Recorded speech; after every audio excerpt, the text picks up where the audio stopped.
Y nosotros ya declaramos el jueves, ayer no, el anterior, aquí en Fiscalía de Atlántida, por los hechos que denunciábamos, y el día 11 están citados para declarar los demás integrantes del Consejo, o sea, los dos concejales Frente Amplista y la concejal Blanca que falta declarar. Fue el Partido Nacional, a través del concejal Amicone, del edil Colombo, del edil Tamborini, ahora con otro grupo de ediles, me estoy refiriendo a Morandi y Costa del Partido Nacional del Partido Colorado, que levantaron el velo de oscuridad de todas estas irregularidades en el municipio de La Floresta. Pero atención, algo que quiero decir con claridad, esto no termina acá.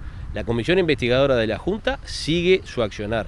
La denuncia en Fiscalía continúa, porque tenemos no solo la presunción, lo podemos decir con claridad, que hay implicancias de algún director de la Intendencia, cargo de confianza del intendente, que en el caso de acoso laboral no estuvo a la altura de las circunstancias, omitió, estuvo omiso al momento de actuar, porque evidentemente le llegó la denuncia mucho antes de ahora de septiembre, cuando se investigó este caso. Para nosotros eso es gravísimo.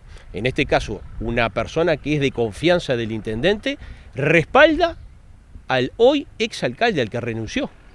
Me parece que el intendente va a tener que revisar no solo las declaraciones, sino quién está a su lado. Porque en definitiva esta persona pública, en un acto público del Partido Comunista, respaldó al hoy ex alcalde, pero no solo a la figura, sino a toda la operativa que realizaba esta persona. Por tanto, es gravísimo esas declaraciones por parte de esta jerarca.